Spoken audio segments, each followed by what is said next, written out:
Hey folks, welcome back. You know, it's hard to believe there was a time that there was a lot of hope for South Africa, and it wasn't too that far in the distant past when people held out hope that this is a nation that could live with Ubuntu and with racial harmony and get along. And one would hope that that's the case going forward, but it becomes increasingly less likely as the government allows all kinds of obnoxious behavior to occur in violation of law in South Africa.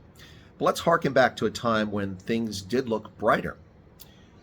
July 18th, 2003, New York Times story here, folks, just reminding people in light of the comments from Nobbs and Kesey rubbishing and racially insulting and physically assaulting colored people on a Fly-Saf Air flight at the end of 2024.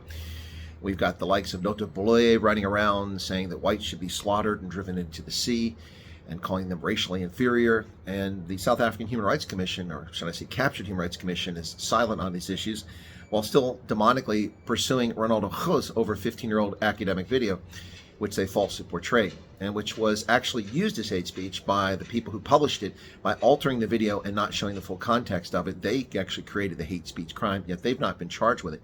Yet Ronaldo has to spend his personal money to defend himself, and his political career was destroyed over that. Is the music career of Nota Boloye been destroyed? I'm not calling for that. Leave the guy alone. Let him say the stupid things he wants to say, as long as he's not inciting violence. Although that last one, you know, calling for the slaughter of white people, that sort of incites violence.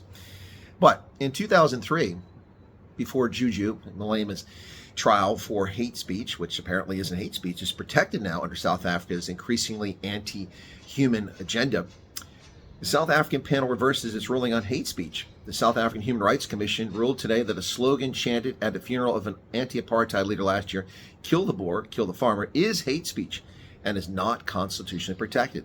The ruling reversed a previous finding that the slogan, while reprehensible, was protected speech under the country's post-apartheid constitution. Commissioner Kathy Govinder told reporters today the commission had concluded that the calling for the killing of a group of people is an advocacy of hatred which must amount to harm. Well, there you go, folks. The complaint was brought by the Freedom Front Plus previously.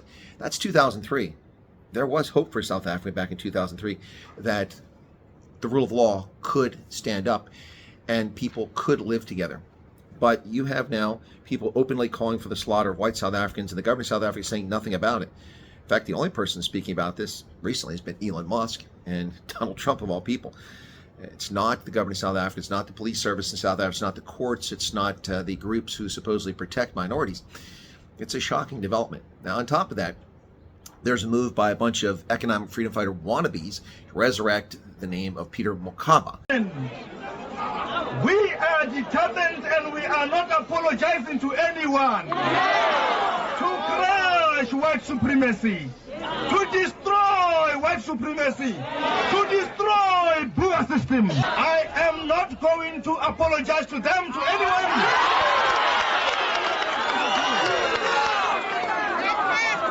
I am not going to leave my people and their culture, whether you like it or not. It is not the African people who must march to the whites. It is the whites who must march to us. They do not like our culture. They do not like South Africa. The National Democratic Revolution's main content is the liberation of the African people in particular, and the black people in general. We do not move. And ANC youth leader who was arrested multiple times, causing trouble when he was in his youth, fighting apartheid, and after apartheid was on a racial hatred spree, singing his song "Kill the Boer." Very controversial for that. He's also an AIDS denialist who, just a wackadoodle, blamed the West for creating AIDS and says it was a Western conspiracy, that it wasn't real. An AIDS denialist. Now, he died at the age of 43 from pneumonia. That's a pretty unusual circumstance for a 43-year-old to die from pneumonia, unless, of course, they have a compromised immune system. But it's never been disclosed how or why he died at the tender age of 43. But people are trying to resurrect Peter Mokaba now, who said the most vile and racist sewage came out of his mouth when he was alive. Why? They're looking for leaders, anyone that can justify this desire to harm people based on their skin color. It was reprehensible under apartheid, it's reprehensible now. It was reprehensible under Jim Crow, it's reprehensible now. We are fighting them because they are supporting and advancing the Boer system. Let them know. We are not afraid. We will follow Comrade Chris Wyatt if needs be. We will not be threatened with guns. We do have our own guns. We will shoot back. And that is exactly want to know today. It is not only through talk that we are going to win South Africa.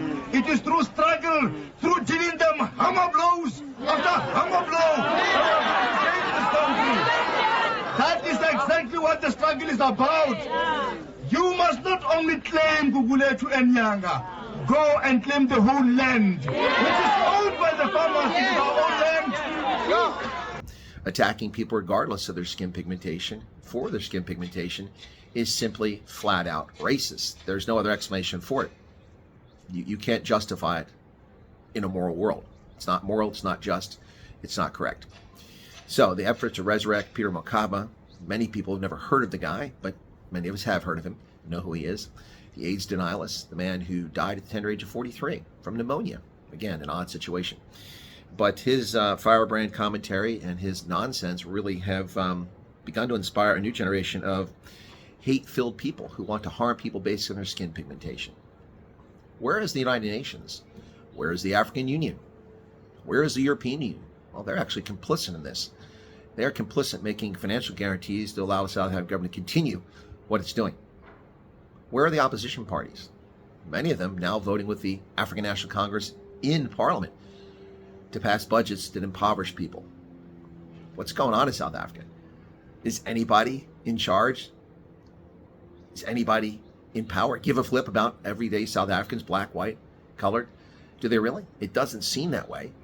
It seems like those in power want to entrench their power, and those who seek power want to use race to achieve power. Well, we disavow the racist on the left and the right. Piss on you all, footsec, hit the road. And for the hate wankers who don't bother watching this video and hearing the entire content, we know who you are. You're typical. Too lazy to watch the video, too intellectually deficient to understand what's being said. We are not going to ask for freedom. We are not going to beg for freedom. We are going to fight for it, and we're going to get it, whether or not they like it. It is our struggle. Now, for how long have we been licking their asses? For how long have we been kissing them? For how long have our mothers worked in their kitchen? For how long have we, in their gardens, made their gardens and their lawns beautiful? For how long have we planted flowers for them? And we are still being asked to go and fetch them. When they are actually rejecting us, I am saying to the Boers, go to the African people. That is your salvation. If you do not go to the African people, you have got no home in South Africa. We have been oppressed for too long. This is our country. These are the politics of Oliver Tambo. But for those of you who have a cogent, lucid mind and are willing to listen to what's being said here, I think you'll agree with me that what's going on in South Africa is frightening, it's reprehensible, and it's not one or two people. It's not hundreds, it's not thousands, it's not tens of thousands. Now we're talking potentially a few million people with abhorrent views that the world is doing nothing about, and the government of South Africa is doing nothing about it. What comes next? Hopefully, rational minds and reason and the rule of law. But we can't count on that, can we now? Let's hope so. Let's hope we can count on it. What say you, South Africa? What say you, world? Cheers.